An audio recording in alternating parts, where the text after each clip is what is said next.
Naam, karibu mtazamaji kwa taarifa kamili. Tunaanza kule Tokyo, Japan, ambapo hatimaye SUBIRA imevuta heri. Mkenya Emmanuel Korir ameishindia Kenya medali yake ya kwanza ya dhahabu kwenye mashindano ya Olimpiki Tokyo, Japan.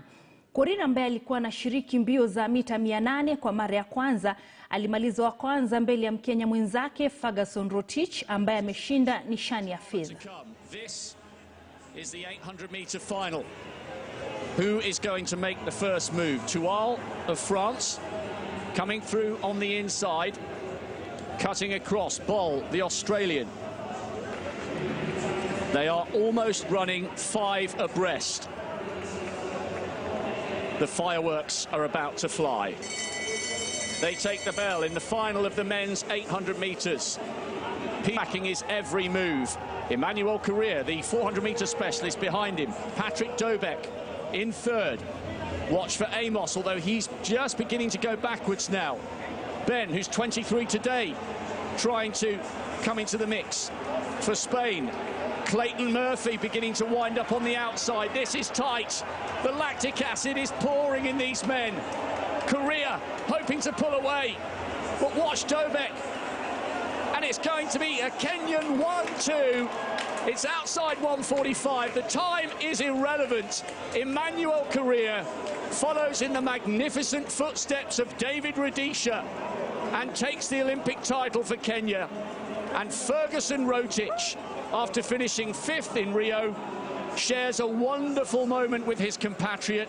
It's silver for the man who was 3rd in the World Champ. And here's the race. Right, this is the race right here. And I thought Clayton Murphy might mount a charge round the outside. Never got off the back. The head bobbing, the arms pushing. Bol ran a really brave race, the Australian, and just ran out of steam. And watch Rotich. I think if the race had been 807 meters, he probably would have taken gold. But watch the reaction from all 3 of them. From Korir, who realises history beckons. Rotich has never finished this high up in a global final. And Dobek producing the race of his... Ama kweli mtazamaji, tunasema kongole kwa Emmanuel na Ferguson kwa kuingarisha Kenya kwenye ramani ya dunia.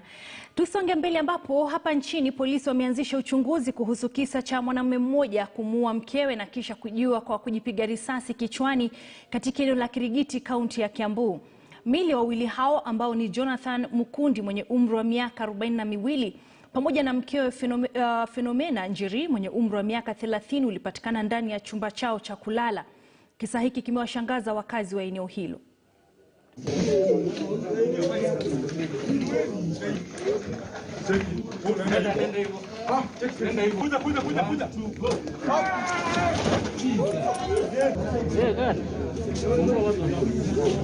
Mimi nilipigiwa simu around saa 11:30, nikaambiwa ati Njeri na Mukundi hawako, wameuana.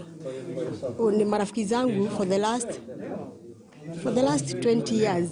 Nimejua Njeri akiwa secondary school, ndio tulianzana urafiki, na hata wakiwana na Mukundi bado tumekuwa tu pamoja. Tumeshtuka sana kusikia hiyo kifo, imetustua sana. Juu ni watu walikuwa wamependana sana na mapenzi yenye hata mtu hata angeamini ati itafika hapa. Serikali ikipeana hizi bunduki, hao wenye wanapewa wafanywe ukaguzi venye inafaa.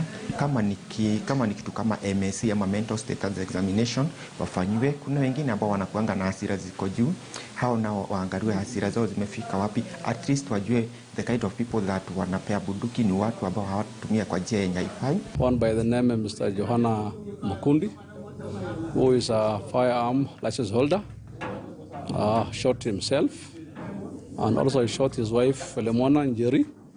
We are doing our investigations, so we need to wait how things are going on. According to the neighbors, they are saying that there was some disagreement between him and his wife for almost 2 months down the line. So the things are still under investigations. We have recovered the cartridges, and also we have the firearm at our hand. And so the matter is still under investigations. We have a DCI team here and we are going to give more details after we finish our investigations. Naam, kwingineko ni kwamba baraza la magavana limehimiza serikali za kaunti kukaza kamba katika kukabiliana na janga la corona, huku kaunti ambazo hazijaidhinisha fedha za kukabiliana na corona zikihimizwa kuidhinisha fedha hizo haraka iwezekanavyo ili kufanikisha vita dhidi ya virusi hivyo. Hatua hii inawadia wakati ambapo kiwango cha maambukizi katika kaunti kadhaa kimeanza kuongezeka. County governments remain vigilant on the operations of public transport. We continue to tighten the measures imposed in the transport sector to curb the spread of virus. This has been done through ramping up hand washing and sanitation points in the buses and matatu terminals. Additionally, county governments have strengthened county transport safety committees. The committee is working with all the relevant stakeholders to sensitize the citizenry on the adherence of transport protocols. Gender. COVID-19 continues to widen the existing inequalities for women and girls and discrimination of already marginalized groups, including people with disability and those living with extreme poverty. In this regard, counties have come up with intervention to caution the vulnerable groups from the effects of pandemic.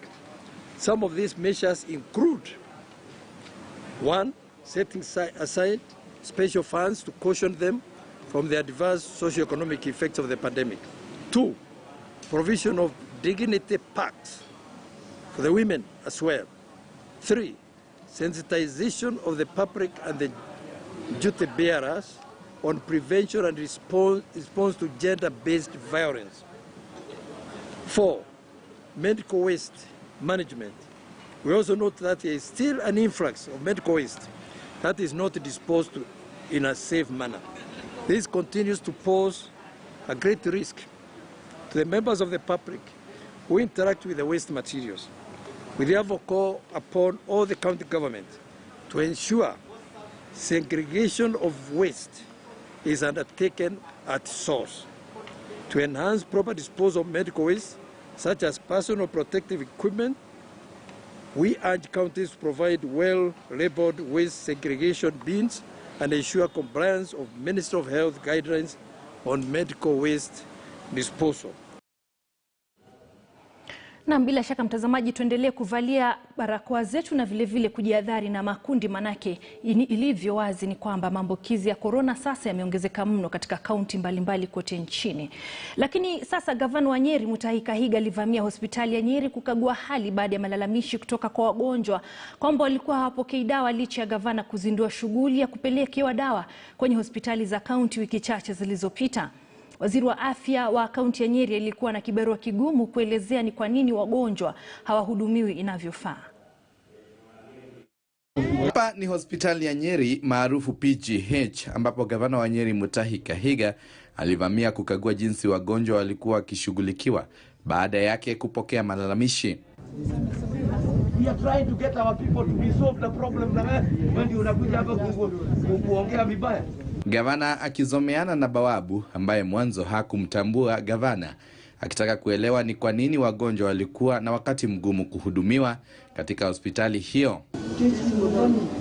Joyce Mboni hajafika huku. Ako either neighbor ward ama baadaye alikagua eneo la kuwakaribisha wagonjwa. Which is the problem? Now I wonder who are these who are telling these people to buy gloves?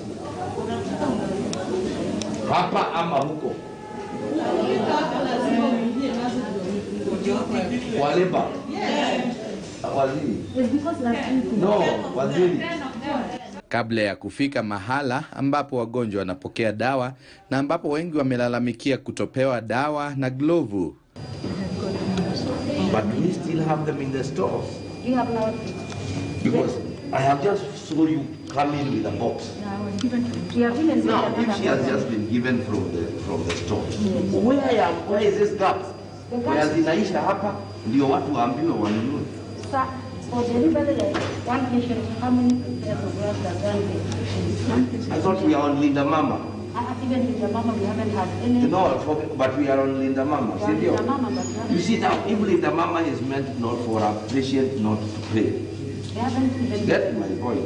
Then we tell them to buy 10 pairs of gloves. They are saying it is CG 700, CG 1. So, you know, there is a time also. Kulingana na wanaosimamia shughuli hizi katika hospitali hii, dawa pamoja na vifaa vingine muhimu vimecheleweshwa. Lakini kule KEMSA kukakuwa na shida kwa sababu ule ambaye alisupply ilisemekana kulikuwa na shida, zingine zilikuwa hazina za kutosha. Hivyo hiyo supply ikakuwa cancelled. Kwa hivyo hiyo imeaffect our flow kwa sababu bila wakati ambao tulikuwa tumeitisha hazijaweza kufika wakati ambapo tulikuwa tunazitaka. Kwa hivyo sasa hiyo process imeanza tena. Tulivyosema, ukitazama madawa yako katika hii hospitali na yamejaa, na tutaendelea kuyachilia kwa wananchi kama inavyostahili, lakini hasa kulingana na yale ambao tumejifunza sasa, inaonekana ni lazima na ni sharti tuweke mikakati mipya hasa katika uboreshaji wa kazi hii. Baadaye gavana alifanya kikao kujadili hali hii na kutathmini ni wapi huenda kulikuwa na tatizo. Daniel Kariuki, KTN News. Naam, kutoka Nyeri tuelekee kaunti jirani ya Embu ambapo familia moja katika eneo la Embu North inaomboleza kifo cha ndugu wawili ambao walipatikana wamefariki baada ya kudaiwa kukamatwa na polisi wakati wa saa za curfew. Wawili hao, Benson Njiru mwenye umri wa miaka 22 na ambaye ni mwanafunzi katika taasisi ya Don Bosco, pamoja na nduguye Emmanuel Motura mwenye miaka 19 ambaye pia ni mwanafunzi wa chuo kikuu cha Kabarak, wanasemekana walikamatwa na polisi katika eneo la Manyata mnamo siku ya Jumapili. Cha kushangaza ni kwamba miili yao ilipatikana hapo jana katika hifadhi ya maiti ya hospitali ya Embu Level 5. About actually less than a kilometer to their home, because their house is at Kianjokoma Market. And the bodies were collected almost 30 kilometers from where, they were arrested, and we don't know how they got there. And what I'm saying is that when the parents came to Manyata police station to ask, they were told nothing. When they went to Runyenjes, it is DCI Runyenjes who assisted them. They were carried by the police vehicle. We don't know what happened. They are saying that the boys jumped from the vehicle. We can't give any answer of that because now they are dead. Nobody can prove whether they jumped or they were killed or they were thrown away. Lakini, we are requesting kindly that is not the way. Hao vijana wawili kulingana na vile tulikuja kuelezewa baadaye na mmoja maabusu ya kwamba walikuwa wanaongea polepole, na katika ile hali wakaweza kufungua hema. Walikuwa upande wa mwisho kabisa, waliweza kufungua hema na wakaweza kuruka gari ikitembea. Na kama tunavyojua kwamba gari ikitembea katika mwendo, hakika ukianguka either uumie ama upoteze maisha. Hivyo ndivyo tulikuja kujua baadaye ya kwamba vijana waliweza kuruka, na wakati ule mabusu wote waliweza kufikishwa kwa sababu haikujulikana. Naam, na kwa habari njema ni kwamba takriban wavuvi 100 watapata mafunzo kuhusu uvuvi wa kisasa katika kaunti ya Mombasa. Tayari wavuvi 4 wamepata mafunzo hayo na tayari wengine 20 wameidhinishwa kuanza mafunzo hayo hii leo. Ili kufanikisha zoezi hilo, Waziri wa Kilimo Peter Munya amezindua dau 2 ambazo zitatumiwa kutoa mafunzo hayo.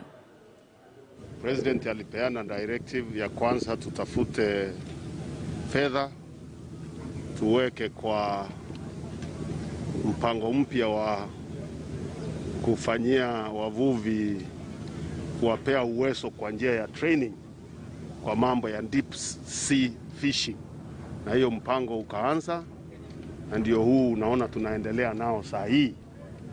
Nao wameenda wakamaliza kule Bandari College training, sasa wanaenda kwa deep sea for practical skills na mambo ya safety na security huko, waelewe vizuri hiyo kazi ndio waweze kupata ajira kwa vyombo ambavyo viko hapa vinafanya fishing katika our waters. Tumezoea ile fishing ya hapa karibu, hiyo ndio wavuvi wa hapa wamezoea. Sasa tunataka kuwafunza waweze kujua kufanya kazi katika fishing liners and fishing vessels that are doing it in our deep waters, in our exclusive economic zone. Hapo ndio kazi iko mingi na ndio ajira itapatikana mingi. Kwa sasa ni wageni kutoka nchi mbalimbali, wengi kutoka huko Sierra Leone na huko West Africa ambao wanafanya kazi katika hizi vessels ambazo ziko licensed hapa Kenya. Kwa hivyo hiyo ndio gap tunataka kuziba, na tumeweka hii efforts kwa vijana kutoka counties za Pwani specifically. Hawa wote wako hapa, unaona wanaenda training, ni watu kutoka counties za Pwani ya Kenya: Mombasa, Kilifi, Lamu, Kwale, Tana River, Taita Taveta. Hizo county hizo ndizo tulisema tuanze na hizo kwanza, kwa sababu pia hapa kuna hiyo changamoto kubwa ya ajira, ndio waweze kunufaika na ile resources siko hapa, waweze kupata kazi hizo. Hiyo ndio tumezidua sahihi, na lengo ni kila mwaka tu train vijana 1000. Sahihi tunafikisha ile pesa tumeweka itatufikishia vijana 400, lakini kabla ya mwaka uishe tutakuwa tumeongeza pesa tuweze kutrain vijana 1000 kila mwaka in the next 5 years. Ndio in the next 5 years tuwe na a trained pool of young people who can work in the vessels that are doing deep sea fishing in our coastal waters. Na serikali imehimizwa kutoa chakula cha msaada kwa wakazi katika kaunti ya Kitui, kwani kwa sasa hali inaendelea kuwa mbaya zaidi kutokana na kiangazi ambacho kimeathiri eneo hilo. Kulingana na mbunge wa Mwingi North Paul Nzengu, wakazi wengi katika kaunti ya Kitui na haswa maeneo ya mashinani wanakabiliwa na uhaba mkubwa wa chakula. There has been a failure of rain over the last rainy season, which started in February and ended in April. We had expected that in this region of ours that we will get food enough to push for till the next rainy season, which starts in October. Unfortunately, there has been total crop failure, and people of Mwingi North and Mwingi in general, and the larger Kitui, and even the rest of Ukambani are now really suffering. There is a lot of drought, and not just drought, but also famine. And I know it has been said before that Kitui County doesn't deserve Mwolio, but Mwolio is not something that is just given for the sake of giving. It is a situation like this, a cause for relief food.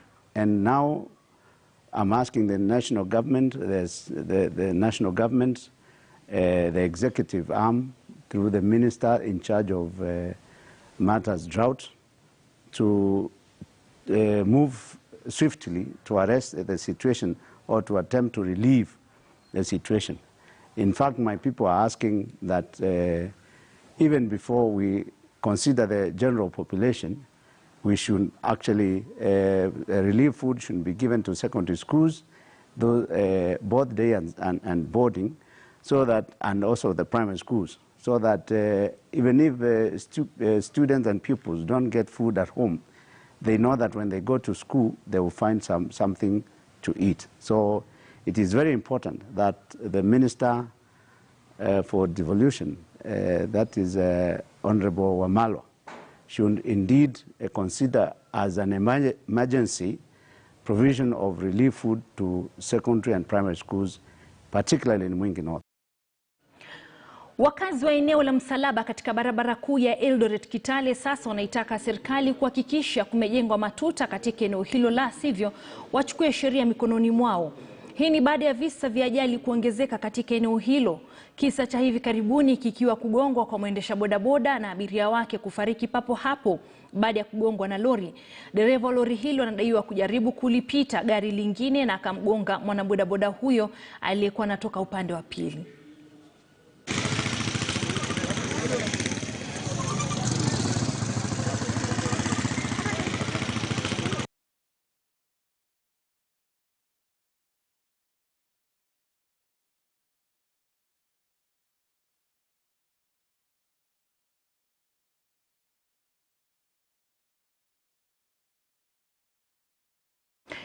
Na mtazamaji, mnamo siku ya Jumamosi hapa KTN News tulipeperusha taarifa ya familia moja kutoka Molo ambayo ilikuwa imehangaika kumtafuta binti yao kwa takriban miezi 15 bila mafanikio. Martin Shikuku alibisha hodi kwenye vyumba kadhaa vya habari kutafuta usaidizi wa kuangaziwa kwa kutoweka kwa bintiye Bella Martin, lakini hatimaye familia hii leo ina furaha kupatikana kwa binti yao akiwa hai na salama salmin. Ibrahim Karanja amefuatilia taarifa hii. Katika kituo cha polisi cha Molo, katika eneo bunge la Molo, na hapa kilichotuleta ni kwamba baada ya KTN kuangazia kisa cha kupotea kwa mtoto, wakati huo akipotea akiwa na miaka 15, kwa sasa ana umri wa miaka 16, Bella Martin, ni kwamba mtoto huyo ambaye alikuwa mwanafunzi wa kidato cha kwanza wakati huo akipotea katika shule ya wasichana ya Kambala ameshapatikana. Kinachoendelea kwa sasa ni kwamba maafisa wa polisi ambao kisa hiki kiliripotiwa kwao ni hapa katika kituo cha Molo wamepokea rasmi kisa hiki na wanamhoji katika afisi ya kamanda wa polisi katika eneo hili Samuel Mukusi, ili tu kupata kujua alikuwa wapi kwa miezi 15 ambayo alipotea. Lakini jambo ambalo tunafahamu kwa sasa, manake awali tulizungumza na babake msichana huyu Bella Martin, babake akiitwa Martin Shikuku, ambaye alisema kwamba alirudisha shukrani tu kwa vyombo vya habari ambavyo viliangazia swala hili. Kumbuka kwamba KTN ililiangazia swala lenyewe Jumamosi na vyombo vingine vya habari vikafuatilia baadaye, na kwa sasa ni kwamba familia hiyo ya Martin Shikuku tayari imeweza kuunganishwa na Bella Martin ambaye alitoweka.